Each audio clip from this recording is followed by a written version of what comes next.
अपन ने देखा था यहाँ पर कि सामायिक चल रही है, लेकिन कब, जब तक विचार ऐसा करता है व्यक्ति कि मैं अकेला ही जन्मा हूँ और अकेला ही यहाँ से जाना है, तब तक सामायिक है। जब ऐसा चिंतन करता है, लेकिन हम करते क्या हैं, बातें तो लाख की करते हैं और जीते हैं कैसे, जैसे हमें यहाँ पर अमृत पी करके आए हैं और रहते ऐसे ठाठ से हैं। बातें करते हैं लाख की, जीते ऐसे ठाठ से हैं जैसे अमृत पीकर आए हैं और खाक में मिलना है, पल का भरोसा नहीं कब यहाँ से कहाँ जाना है। प्रचलन चल गया है, चलन चल गया है, हर जगह बस यही प्रचलन है, चलन है कि मैं बहुत बलशाली हूँ। अरे बलशाली तो आप जब हैं, बड़े बड़े भरत चक्रवर्ती जैसे चक्रवर्ती इस धरा पर धरे नहीं रहे, हम कितने हैं। चाहे आप राजनीति में ले लो, चाहे कहीं भी ले लो, जब राजनीति आती है तो बड़े बड़े नेता आ जाते हैं, वह धर्म के नाम पर हिंसा कराया करते हैं, एक धर्म से दूसरे धर्म की बुराई कर दिया करते हैं, एक धर्म से दूसरे धर्म के प्रति प्राणियों को, जीवों को लड़ा दिया करते हैं। और इतने भोले आत्मा हैं, इतनी भोले जीव हैं कि वह जरा सी दो बातों में आ जाया करते हैं। राम ने कभी किसी की हिंसा करने का संदेश नहीं दिया। राम जंगल में रहकर भी स्वच्छंद प्रवृत्ति कर सकते थे। राम चाहते तो वह कुछ भी खा सकते थे, लेकिन उन्होंने कभी कुछ खाया नहीं, मात्र फल फ्रूट ही खाए थे। सात्विक जीवन जिया था। और हम क्या करते हैं, हम राम तो कहते हैं, राम के नाम पर तो जीते हैं, राम की दुहाई तो देते हैं, लेकिन लड़ाते उन्हीं के नाम पर हैं। मेरा जब पीड़ू भैया, जब कुछ भी मेरा कार्य सिद्ध होना होता है तो मैं अपनी राजनीतिक रोटियां सेंकना प्रारंभ कर देता हूँ। क्यों? क्योंकि मेरे को जीना अनादिकाल से है, क्योंकि मैं अमृत पी करके आया हूँ। अरे वह भोले प्राणी, उन्होंने धर्म को समझा ही नहीं, धर्म के बारे में जाना ही नहीं, उन्होंने वेद पढ़े ही नहीं, उन्होंने शास्त्र पढ़े नहीं। वेद की ऊंची ऊंची बातें करते हैं, ऋचाओं की ऊंची ऊंची बातें करते हैं, लेकिन वह अनभिज्ञ हैं। जो बात तो वेदों की करते हैं, जो बात तो ऋचाओं की करते हैं, लेकिन उन ऋचाओं वेदों से अनभिज्ञ हैं।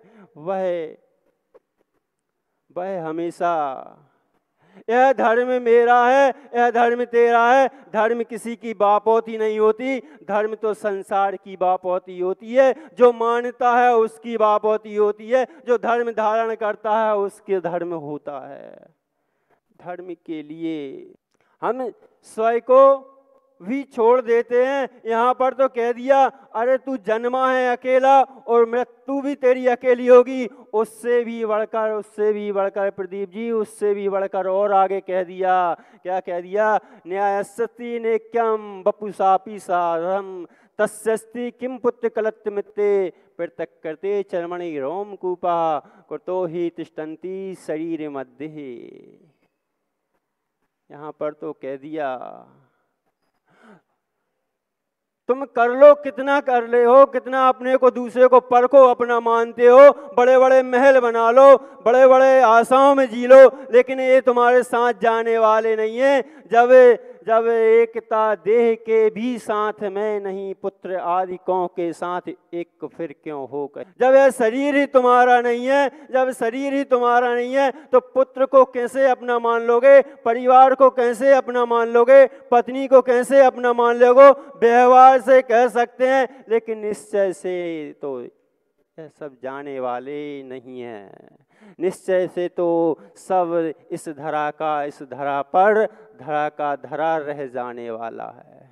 कहते तो हर व्यक्ति है, उच्चारण तो हर व्यक्ति करता है, हर व्यक्ति के मुंह से संभाषण सुन लो, हर व्यक्ति के मुंह से प्रवचन सुन लो, हर व्यक्ति यह आकर के बता देगा, हर व्यक्ति दूसरे के लिए तो कह देगा भैया क्यों जोड़ रहे हो, क्या कर रहे हो, साथ कुछ जाने वाला नहीं है। उस सम्राट सिकंदर को भी ये मालूम नहीं था। जब उसको मालूम चल गया तो उसने भी अपनी अंत्येष्टि के समय ये बोल दिया था, जब अंतिम समय था, कि भैया मेरे दोनों हाथ बाहर निकाल देना, और इसलिए नहीं निकालना, इसलिए निकालना कि इस धरा पर ही छोड़ जा रहा हूँ, साथ कुछ ले जा नहीं रहा, क्योंकि यह मूल में ही भूल करके बैठे हैं। हम मूल में तो यह कहते हैं और बहुत कमाते भी हैं और जीते भी बहुत उस शान से हैं, यह मेरा मकान बना लूँगा, यह मेरा भवन बना लूँगा, इतना इतना ऊंचा पद प्राप्त कर लूँगा। ऊंचा पद प्राप्त करवे के भी कुछ प्राप्त होने वाला नहीं है। अगर ऊंचा पद प्राप्त कर लिया, जब आपको ऊंचा पद देने वाले ही नहीं है, नीचे से ही ऊंचे पद प्राप्त होते हैं। ऊंचा पद कोई आकाश से प्राप्त नहीं हो जाता। बड़ा हुआ सो क्या हुआ, जैसे पेड़ खजूर, और पंथी को छाया नहीं फल लागे तुद।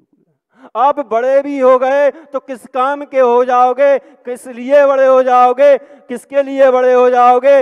आप किसी के काम में आने वाले नहीं हो, आप स्वयं स्वार्थ के लिए जी रहे हो, स्वार्थ में आए हो, स्वार्थ में चले जाते हैं, और स्वार्थ के लिए जीने वाला हमेशा नरक में ही जाता है, हमेशा नरक में जाता है। आप तो इतिहास उठाकर देख लो, आप कहीं भी चले जाओ, राजा सैनिक जैसा जीव, उसने भी धर्म का अवलंबन कर दिया था, धर्म की अवहेलना कर दी थी, लेकिन उस जीव की महानता भी कह लो, 7वें नरक का बंद किया था। 7वें नरक का, गुरु की निंदा की थी, 7वें नरक का बंद कर लिया था। लेकिन जब उसको ज्ञान हो गया, जब उसको भान हो गया, उसने इतनी भक्ति की, तुम्हारे अंदर इतनी शक्ति नहीं है कि तुम इतनी भक्ति कर पाओ। पंचम काल के मनुष्य हैं, तुम्हारे अंदर इतनी शक्ति नहीं है। आज भी वह नरक में पड़ा हुआ है, आज भी लोग उसका उदाहरण देते हैं। वह जिस जो जीव शाश्वत भूमि की वंदना के लिए जो नरक आयु का बंद कर लेता है, वह कभी वंदना नहीं कर सकता। वंदना के लिए मन बना लेगा, लेकिन वंदना कर नहीं पाएगा। वही सैनिक जब उसने नरक आयु का बंद कर लिया था, तब उसने सोचा अब मैं पापों का क्षय कर लूं, पापों का क्षय कर लूं। तो वह शिखर जी की वंदना के लिए गया, वंदना नहीं कर पाया, वह पहुंचते ही वह यहां से अंधा होकर के लौटा था।